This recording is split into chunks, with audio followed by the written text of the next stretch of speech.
Hi, welcome back everyone. Today is all about career.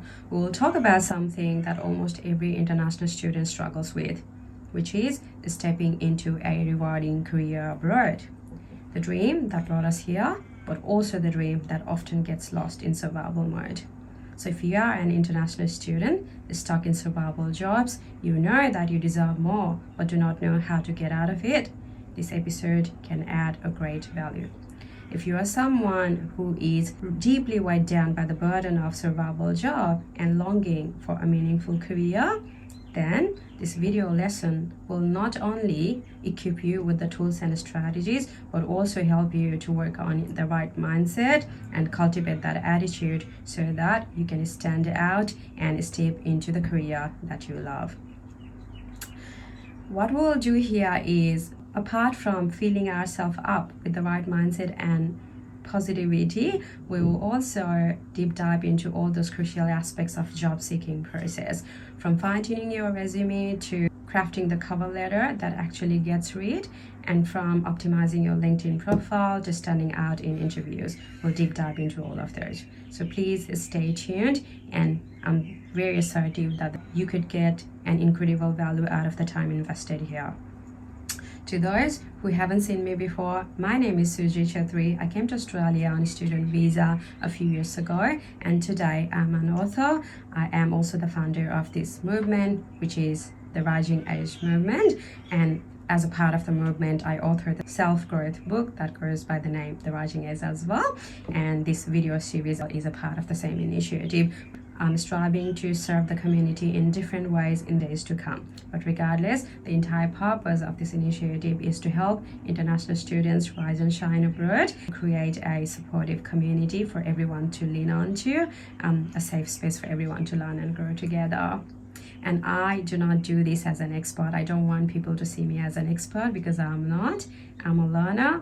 Life is an ongoing learning journey. So see me as a person who is a friend and guide on your journey, someone who has walked that journey herself and knows the silent battles that you may be fighting, somebody who has been in your shoes and knows the heaviness that comes with all the struggles abroad. We all are walking the same journey, and we can resonate with each other's stories.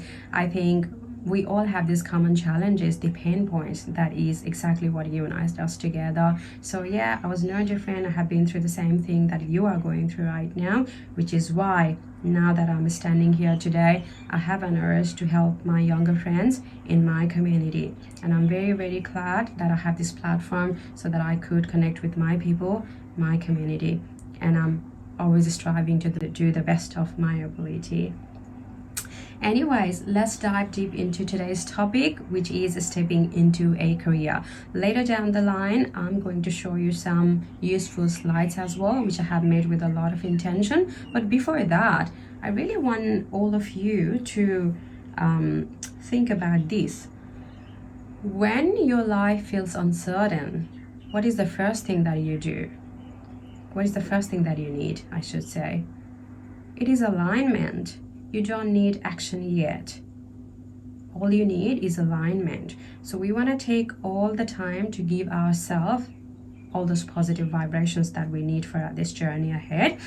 Before even putting a strategy into place, we want to work on our mindset first. That said, I really want you to contemplate on a few things before we start applying steps strategically to find the job we love. Why survival jobs affect us so deeply? Why do you think we get so affected by survival job? Though it could be a blessing for us during our early days, because a job holds massive significance in our life. It gives us a sense of security, purpose, and independence, right? So when you are away from home, juggling everything all by yourself, the significance of your job becomes even more critical. It enables us to bring food to the table and also help us to keep afloat. However, if this continues for longer, if you spend your significant amount of journey abroad in survival jobs, something starts to happen emotionally. It will hit your confidence. It will make you doubt your own abilities. you start comparing yourself with people back home who seem to be far ahead of you. That's when your confidence breaks further down. You start questioning your decision to come here, questioning your own sense of identity. You might even lose your sense of belonging. That is the reason we really want to aim for a meaningful career, because deep down we all know this: a job is not only about money. It is not about a paycheck alone, is it? If your job aligns with your strengths, your values, and your educations, your job can actually be an anchor to stabilize your life abroad, and it can be the path to independence and growth. Really think about this. What if you can actually step into the career you love? Just imagine what would change in your life if you have a job that you absolutely love to go to, something that truly fulfills you, and you just never get tired of doing that, because you can associate all the meaning with it and your best performance becomes absolutely effortless. Why? Because you're loving what you're doing, and your job is truly fulfilling for you, that you start living your entire life with purpose. See, that is the power of stepping into a rewarding career. So it is absolutely worth having that aim for a dream job. It is absolutely worth it. And I also want to remind you that you came here on a dream. You did not come here to live small. Now, it could be different things for you. For some, it could be in pursuit of a brighter future. For others, it could be a promising future for their family or some financial independence. Whatever it is for you, but I'm pretty sure that there must be something big on the horizon. You certainly did not come here to live small. When you are in a survival mode, you start feeling small and invisible, to the point that you may feel like the big dream that brought you here is actually slipping away, and that dream may seem so far out of reach. But let me be that friend of yours to give you a gentle reminder that you deserve to be where you want to be, and it is absolutely doable. You don't have to live small. You do not.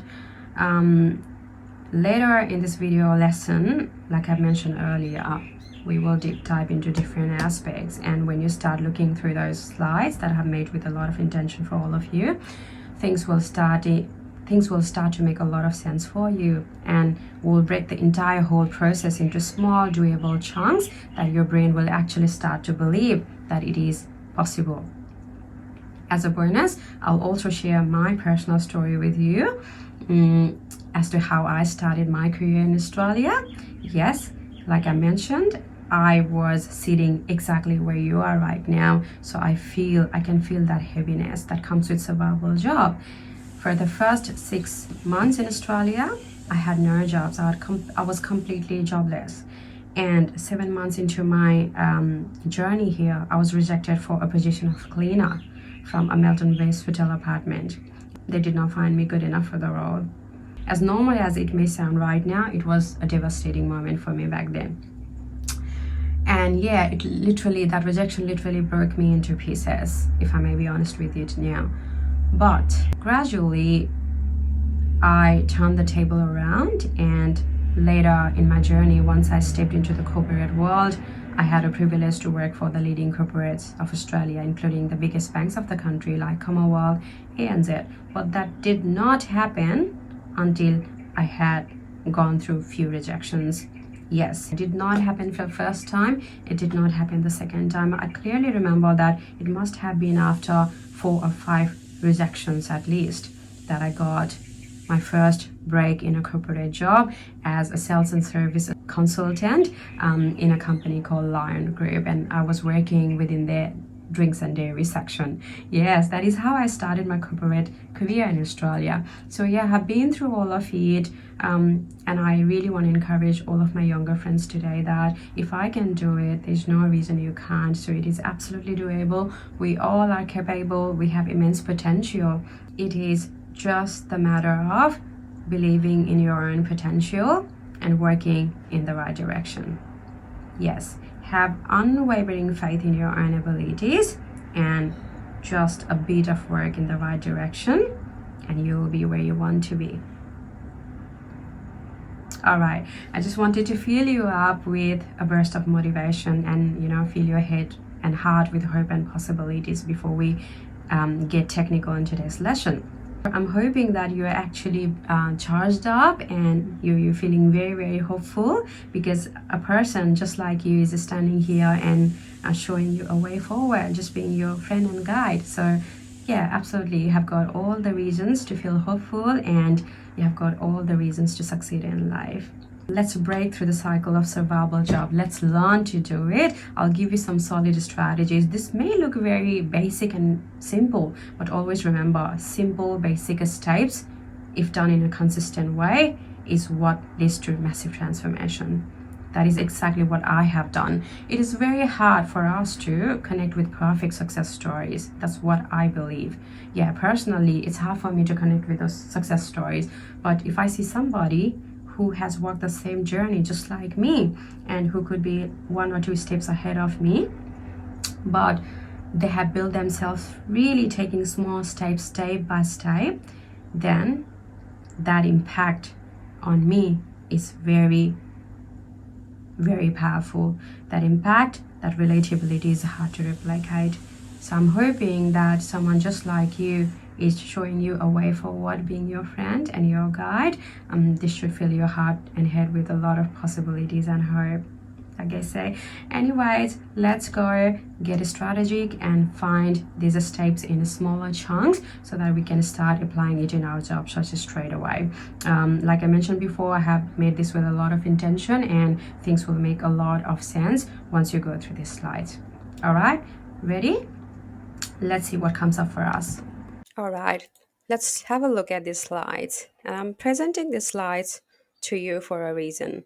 This will give you a clear, structured roadmap and a lot of clarity. I prepared them with a lot of intention to make things easier for you. So think of it as your personal guidebook, something that's clear, simple, and made exactly for international students like you who want to grow. Take notes if you like, pause if you need to, but really take this in, because I don't want this to be something that you watch and forget. This is the part that can genuinely change your career direction. Yeah, I'm really hoping that you'll get a lot of value out of these. All right, let's look at our four-stage career roadmap. That's what I want to begin with, and this is how it looks like. So our four-stage career path is something that can be broken down into four different steps, starting from survival job all the way to a meaningful career. No one jumps from cleaning jobs directly to a corporate leader's position in one step. This is a journey, right? And each step counts. Our goal now is simply to start shifting into the next level and not the final destination yet. So we are aiming to jump into the next step. That is how the real growth happens. Let's also try to understand what is it that the Australian job market expects from the candidates. It is important to understand the game that will help us navigate the job market really well. I'm telling you this from my own experience. And this is what I have learned being here for almost 8 years now, that Australia values experience more than degrees. And a lot of the times we find ourselves stuck in our head to, sound perfect grammar, use advanced vocabulary, but that is not necessarily important, because more than perfect English, what the employers value is communication and reliability. So as long as you are able to send the message across and sound authentic, they will not worry about the perfect English, perfect language. And also, a clear, simple resume works better than the fancy one. We don't need our resume to look fancy, but a simple professional resume will do. And networking is more powerful than online applications. Once you understand the importance of networking in job market, you'll learn to, build rapport with people along the way rather than being too focused about sitting in a place and keep applying for jobs randomly. Networking is really, really powerful. Again, coming from my own experience, I've actually got a few opportunities because of having a good network. Once you understand these rules, this system, your entire job hunting becomes a lot easier. All right, now I would love to share with you a toolkit that I have designed myself based on my own experience.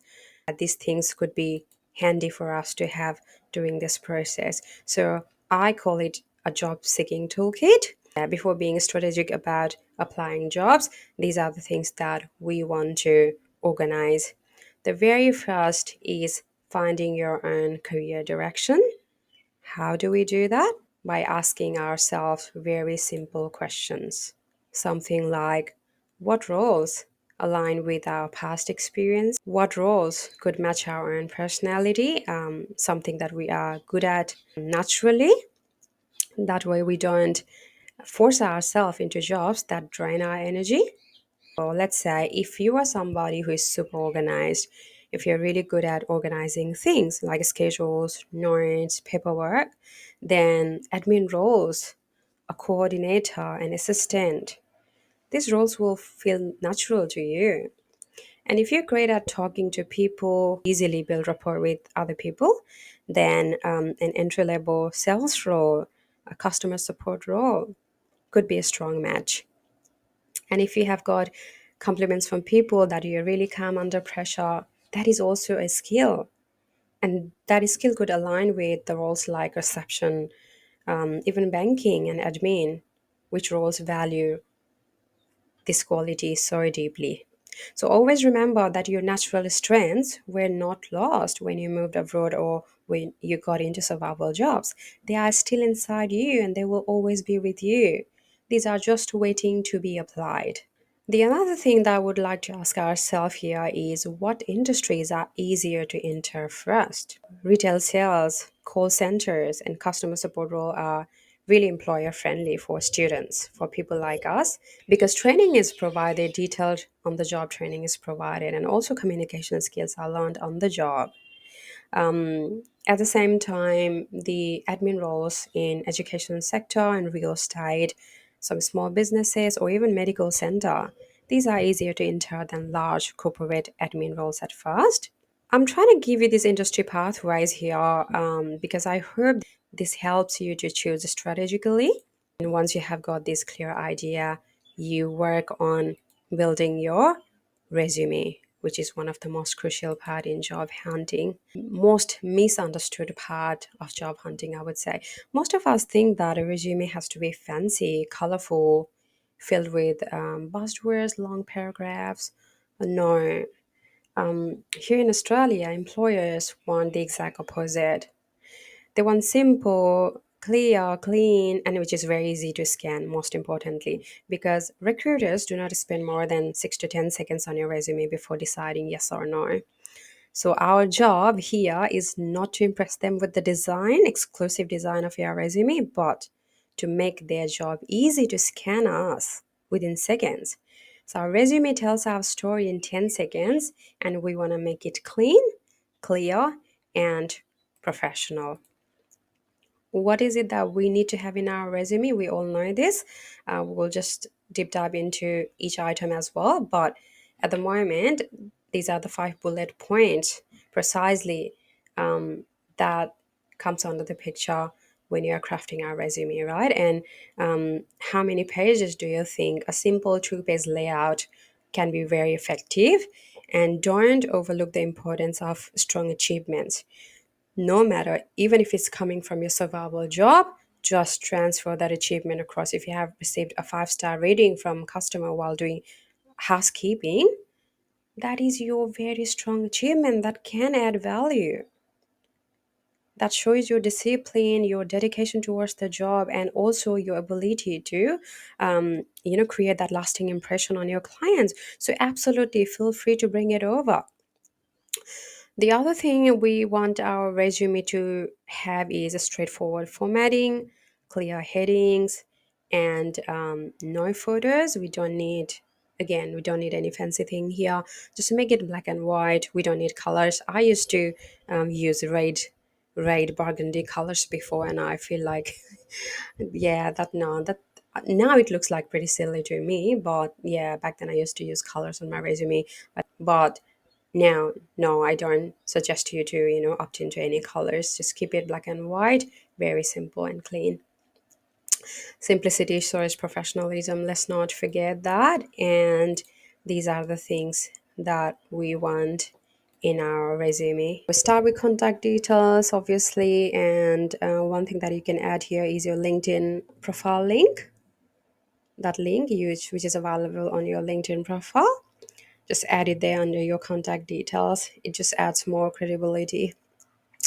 And we want to have our professional summary, just few lines about who you are and what you bring to the role and what industry you are targeting. Don't forget to include your core skills. Your skills has to align with the job description.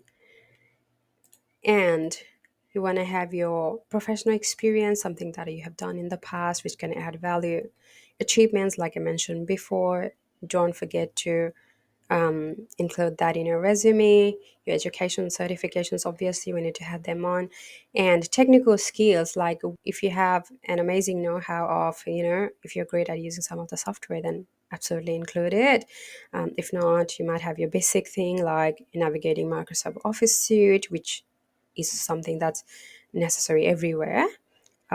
So yeah, just add that in. And the last one is optional, like I have mentioned in the slide here.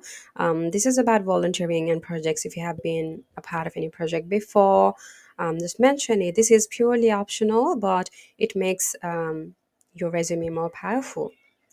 So let's try to allocate some time doing that if you have got anything valuable to include under it. And also, one thing that I would like to focus more on out of these is achievements. Again, so when you are talking about the achievements, try to include everything, even if that's from your survival job, just like I mentioned before, and try to include it in a way that shows the impact of your work. As for an example, if you have served customers or like answered phones in your previous role, the better way to include that in your resume is not by simply writing served customers or answered phones, but served 100 plus customers per shift while maintaining a 5-star customer satisfaction and feedback. Handled or answered 60 or 70 calls a day with 100% accuracy and zero discrepancies. This kind of statements instantly make you look professional, confident, and competent. So no matter which job is this coming from, just feel free to use it strategically. Yeah, everything that you have done so far, everything you have achieved so far has value.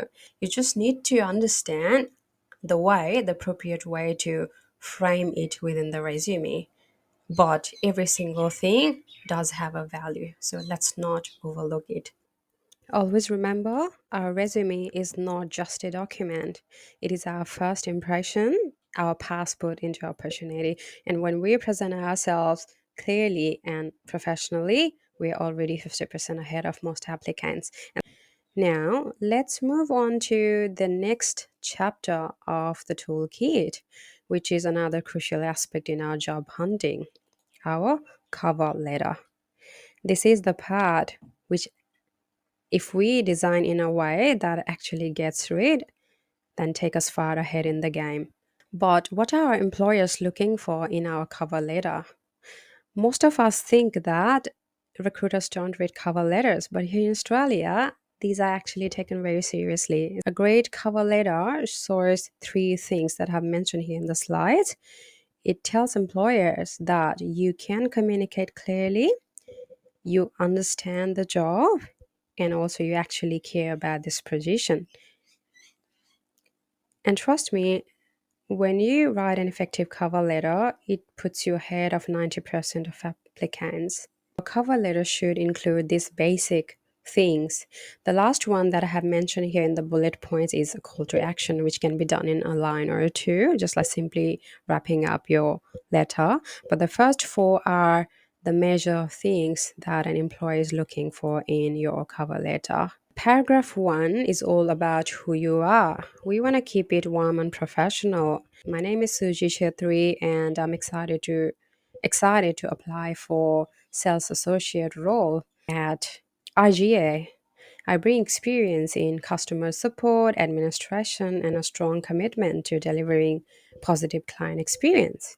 See, that would be my first paragraph.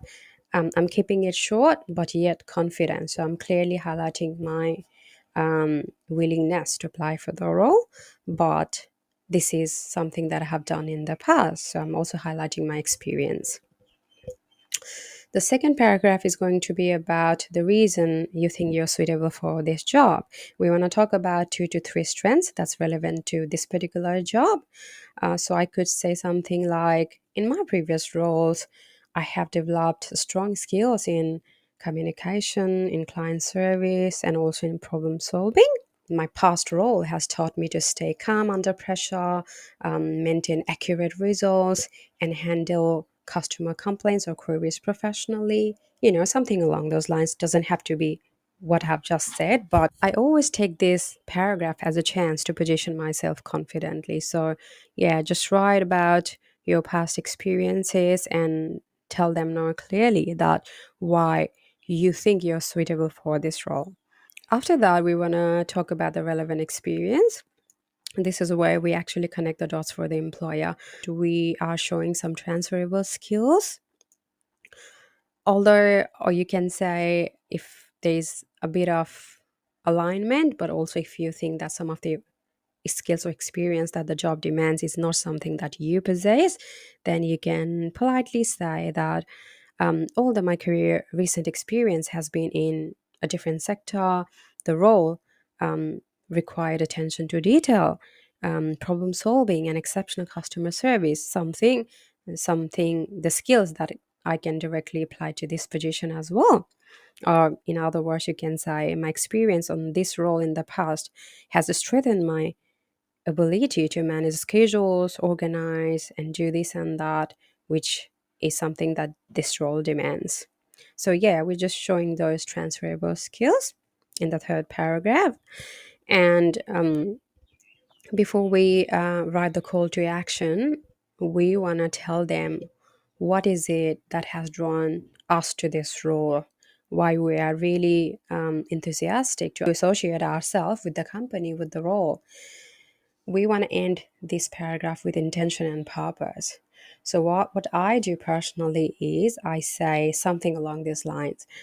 I am drawn to this particular role because this deeply aligns with my long-term career goals and my values. I'm really passionate about, so what is it that job is talking for? So if it's customer support, what I could say is I'm really passionate about helping customers, and that is why I'm really drawn to this role. If you're somebody who loves playing with numbers, like if you want to apply for ID jobs, you can say that I'm really great, I'm tech savvy, and the roles is actually something that goes well with my skills and aligns with my long-term career goals. So that is the reason I'm drawn to this particular position at your company.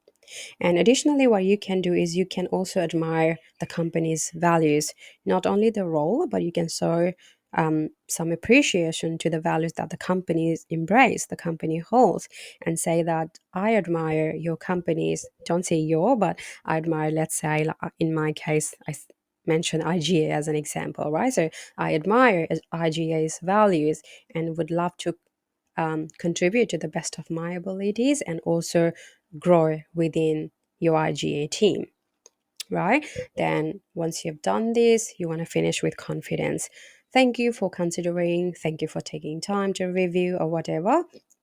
And I'd love this opportunity to discuss how I can add more value to your team.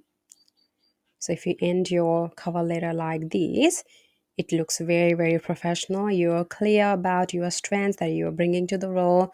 You're clear about the reason you have applied for this role.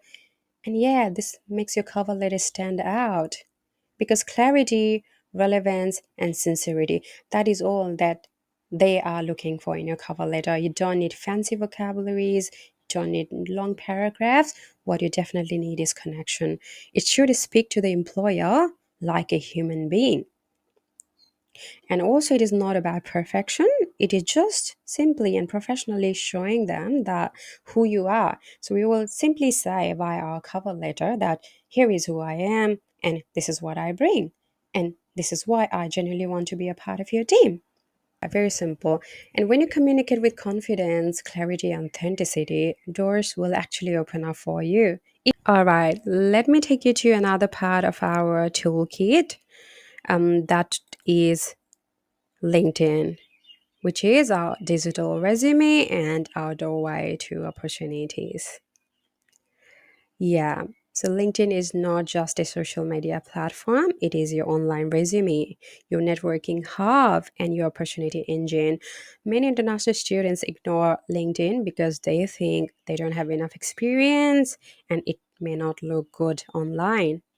And I was no different. I was the same. Didn't spend um, much time doing building up my profile on LinkedIn back then. I still clearly remember that I completely overlooked LinkedIn, to be honest.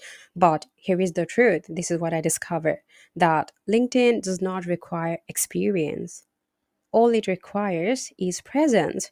And presence is something that each of us can create today, can't we? LinkedIn does come with its own format for resume. We all know this. All we need to do is like write appropriate input. Now, when it comes to photo, it doesn't have to be studio quality. Standing in front of a plain wall with good lighting and smile gently, um, that's enough to look trustworthy. And your headline is not your job title, it is your 5-second introduction. Something that tells about who you are and what you want. Let's say a business student and passionate about finance and client support, right? Or if you have some experience in the past, then admin professional, customer support experience, and strong communication solving skills, and looking for the roles that aligns with my experience. Or if you want to be particular about the industry, looking for the roles in retail or banking. Short but very clear. And about your section, this is the heart of your profile. It is your short story, a warm, confident, and clear message that gets across. So you can say something like, I'm an international student, passionate about communication and building positive experience with clients. I thrive in fast-paced environment and enjoy working with people from different backgrounds. And I'm currently seeking opportunities in customer support, banking, or admin where I can grow, contribute, and build a long-term career. It doesn't have to be any advanced than what I have just said. Keep it short, keep it honest. If you do not have a lot of experience, then yeah, be honest about it. Um, Write it in a professional way, but authenticity always impress employer. So be honest about what you have got and what you don't, and also be professional. After that, we want to look at the skills section. This is really important because this is actually what helps recruiters find you. They are always looking for a match for the role. And who is going to be the match? Somebody who possesses the skills that the job is demanding, isn't it? Yeah, so we just want to mention the skills here. And the funny and good thing is there are few skills that goes almost everywhere, like in every job, they become essential, like your ability to communicate. Under skills, you can always write communications. You can always write problem solving skills. You can include time management, right? Because every single job demands this. And also, you can write team friendly. These are a few skills that you can absolutely include everywhere, no matter the type of job, no matter the industry, and any other necessary skills that add value to the role. After that, go ahead to input your experience and write achievement focused bullet points, the one that I touched before, just like your resume.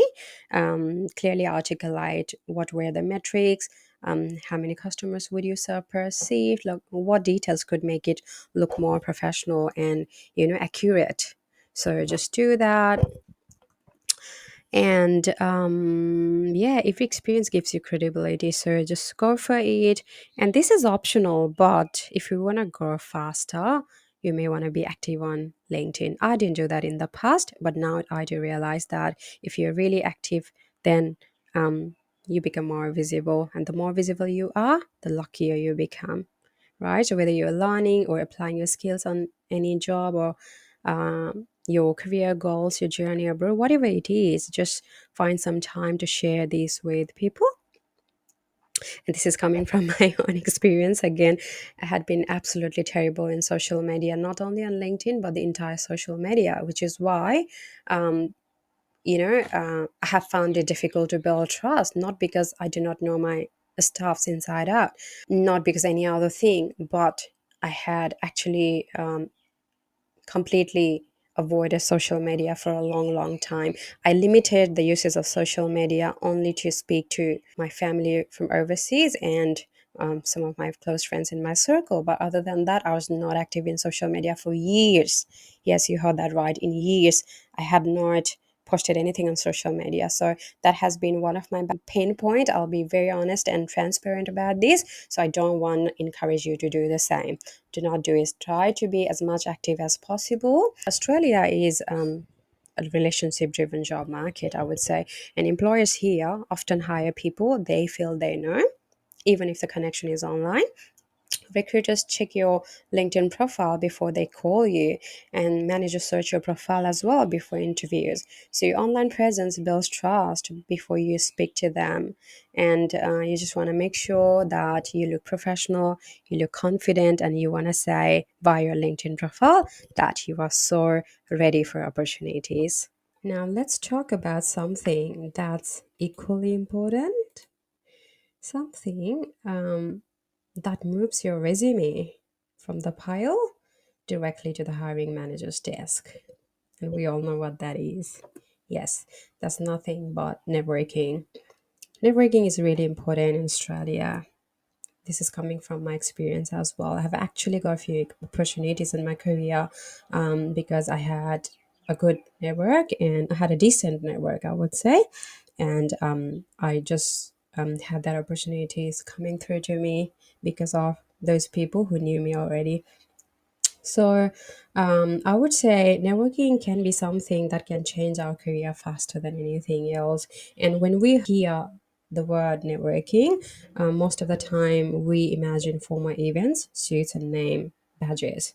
But no, networking does not necessarily have to be those. It is simply talking to people in a genuine, respectful way. When you get along with people, you can easily build rapport with them, and that can come across as very authentic. People may admire you for your personality, and sometimes it will surprise you when you see opportunities coming through if you have got the right attitude and if people can see that. To break it down in simple steps, there are three things that we want to stay across, like how to talk to people wherever we go, how to approach recruiters, and how to ask for opportunities. These are the part of networking. When we network, when we talk to other people, we're not asking for a job. We are starting a conversation, right? We can talk to people anywhere, can't we? Yeah, we have people at our workplace, our class, even in gyms, clubs, events, and LinkedIn if it is to be online. Something like, hello, I'm new to this place here. I would love to learn from your experience. Um, do you have any advice, any suggestions to give for someone like me who's just starting out? So, why are you doing this when you say something along these lines? You are showing your learning attitude, and people love to share advice, and they will love this attitude as well, and they will open up. They will open up. So try to see networking as something to build rapport and not desperately asking for a job. That is when the real magic happens. Yeah, you will see opportunities coming through to you, like I said. And when it comes to approaching your recruiters, don't think that they don't want to hear from us and we will look desperate. This was one of the misconceptions I had as well before. So if you are holding on to similar thought, I don't get surprised. However, I really, yeah, being your friend and guide in this journey, I want you to know this, that recruiters actually want to hear from us. As long as we are respectful and clear, you can send them a message on LinkedIn or email and say something like, hello, exploring opportunities in this particular area, if you have anything in mind, and want to ask if you would have any guidance for someone building their career in this path in Australia. See, you're just like curious and you're just asking them for some suggestions. That's it. Short, professional, and friendly. So you're not asking for a job, but you're asking for guidance. So anytime they have opportunities coming through, if the job demands some skills that you have, then they will keep you at the back of their mind. And there is a way to ask for opportunities as well, but without being too pushy. When you have had a nice conversation, that's when you open up for meaningful conversation, right? That light conversation, hi, hello, can slowly transition into meaningful conversation. And when it's the right time, you can always gently ask for opportunity. You can say something like, if you ever come across any roles that suits my skills and my interest, I'd be grateful if you could keep me in the back of your mind. And or so you can simply ask, is there anything that you think is valuable for me, or is there someone you recommend I can connect with? Then this creates opportunity without pressure and they would love to help. Yeah, there's no begging, there's no desperation, just confidence, right? So always remember this, that when you say networking, it is not about how many people you know, not about who you know, but it is about who knows us. If we show up with curiosity, kindness, and confidence, you'll be surprised how many doors open. Okay, now let's move on to one of the most important part of your job search, which is interviews. Yes, and this is something that is pain point for most of us. Not because we do not know our stuffs. Yeah, we know what to answer, but most of the times we don't know how to answer. And I was one of those as well. And I had seen many, many rejections during interviews in my early days. Yeah, the first role came to me after at least five rejection. I could say, yeah, it was at least five. That's why I know this is the stage where most of us freeze, over prepare or under prepare, or simply lose confidence.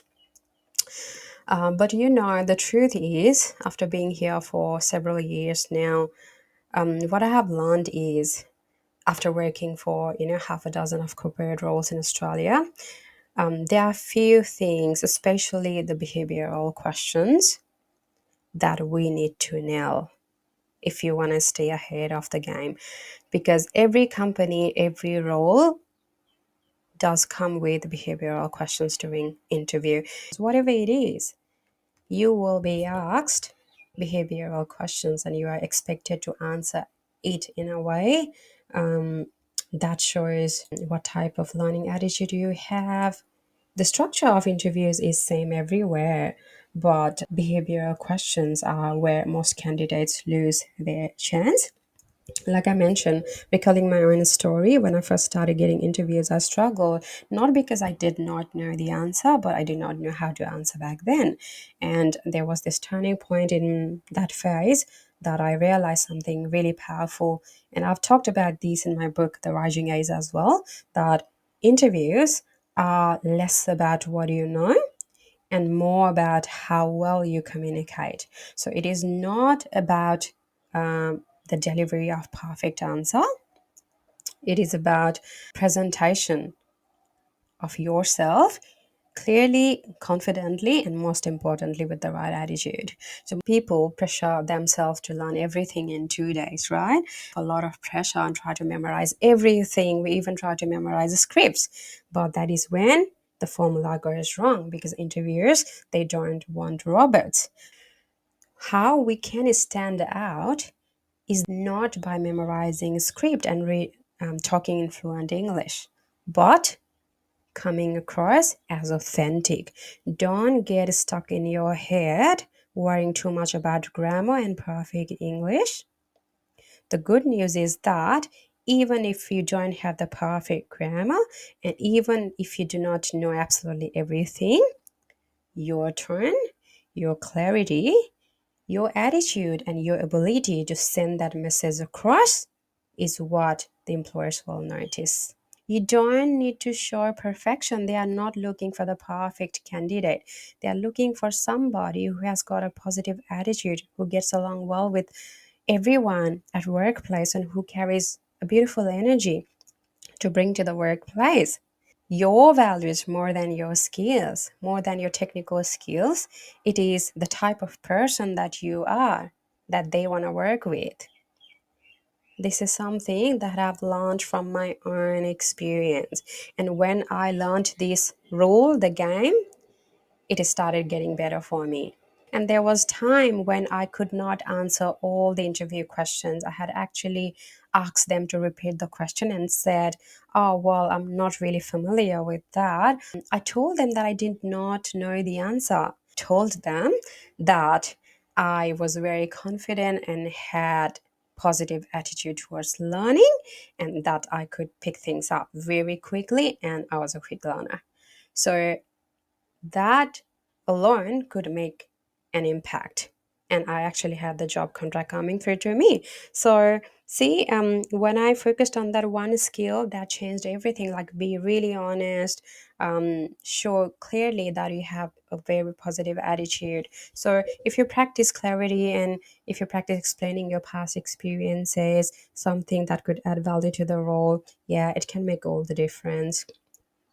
Also, one of the things that I have learned is when you structure your response in a method, which is normally called a STAR, that stands for situations, task, actions, and results for every behavioral questions, you will perform better because this is giving you a clear structure as to how to articulate things.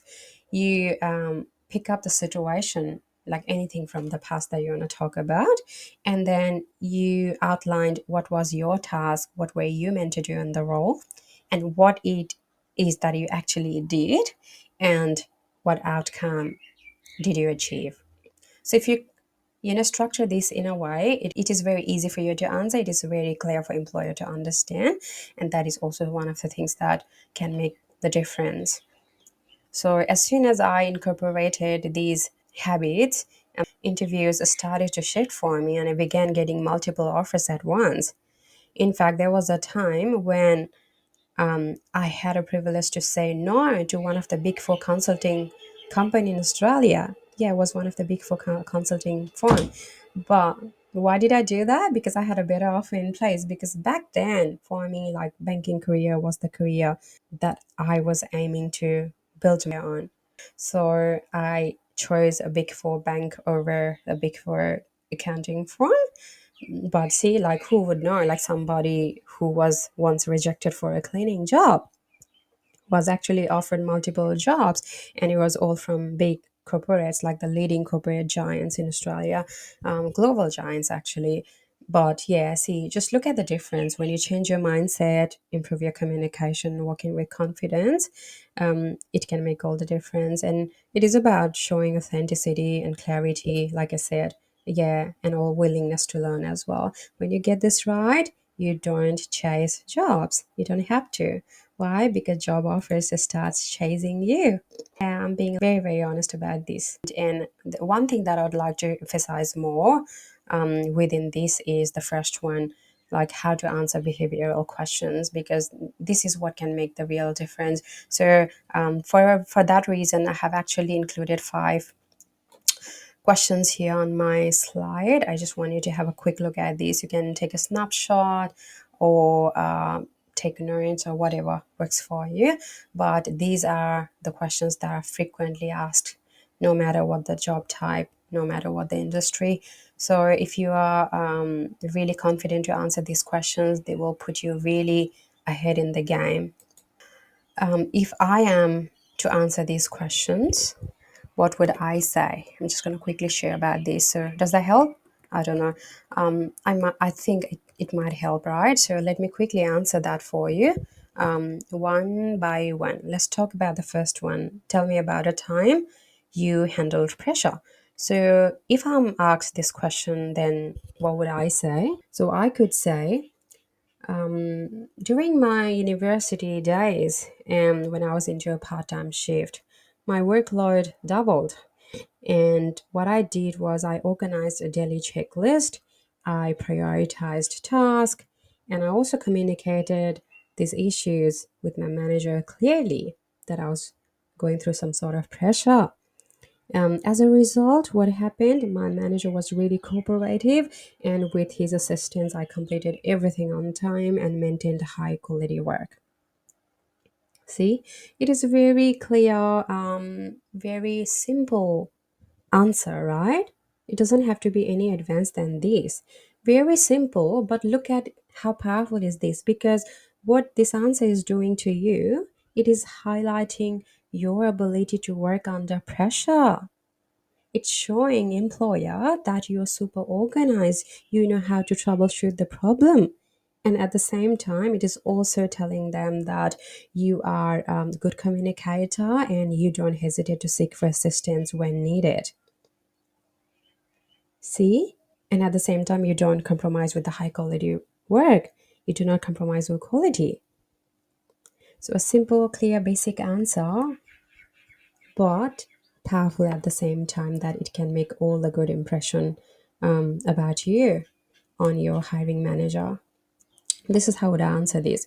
And to give you an example of overcoming a challenge, I would say, yeah, okay, I would say maybe in my first Australian job, I struggled with communication, and I was a bit overwhelmed. But what I did was I started practicing daily. I asked for feedback and also closely watched how senior staff interacted within the team. After I did this, within weeks, I became more confident and more efficient in communicating. That is another good example to highlight your strengths. Even sharing the story of overcoming a challenge, isn't it very smart? See, this is what you can do. So you can use that formula. Even if somebody asks you, have you done any mistake in the past? You can admit, you can acknowledge your mistake. Yes, I have done mistake in the past, but what happened after that mistake was a lesson learned. I learned the lesson and committed to never repeat it again. And this was the thing, and this is how I rectified. Yeah, we all are humans. We make mistakes. So we don't have to say, no, I have never made a mistake. I'm a perfect person, because that will create all the wrong impression, which we don't want. Nobody's perfect, and there's no such thing as no someone could be perfect to a degree that they've never made mistakes in the past. Yeah, it's very hard to believe. Nobody's going to believe you if you say that. But if you acknowledge that with grace and shows your commitment, and your learning attitude, then yes, it can create all the positive impression that you want. Practice some good answers, but do not do the rote learning. It would sound too robotic and we don't want it. One thing I would also love to touch on here is the mistakes that we normally make. I have already touched on a few of those, but let me bring it up here. I've just like jotted down some few bullet points here from what I have noticed. We often tend to over explain things. And that is when we lose our confidence. We lose our structure first, and then we lose our confidence. So do not talk for too long. Keep it short, keep it purposeful. If you have achieved something in the past, even in the survival job, we want to earn that contribution. That is something worth celebrating. So we want to bring this to the attention of our employer. And if you speak too softly, that can actually ruin the chances of getting the opportunity, because what happens is confidence is communicated through tone and clarity. So if you're too soft, then it may not come across as confident, though we all do have a different tones, voice. Yeah, of course we all do, we all are different, but during interviews, we want to sound really confident, which is why too soft voice may not work in our favor. Another thing that we don't want to do is memorize answer. There's something that I've already done. Prepare your story. Of course, you can do some practice, but try to bring spontaneity in your answer and try to sound as natural as possible. The another thing that we want to avoid is most of us do not ask questions at the end of the interview. Yeah, because the employer, the hiring team wrap the interview by asking you if there's any question that you would want them to ask. And most of us say, no, I don't have anything. I would not recommend you to do that. Always ask at least one questions, because what it does is it shows your curiosity to be part of the game, to be part of the role, and to know more about the role. It also shows you as professional and confident. So try to make the most of that opportunity. What I do personally is I ask them, right, okay, I would love to learn more as I go through, but as for now, what are your expectations out of me in the first 3 months? Yeah, something along those lines. I just want them to answer me. What are their expectations out of me in those first few weeks or months? Make sure that you ask at least one question. And the last thing that I would love to share with you is, as well, do not ever speak negatively about your past employers. Even if the job was hard, even if you didn't have good experience, always keep it positive and professional. Fixing the simple habits immediately can increase your success rate.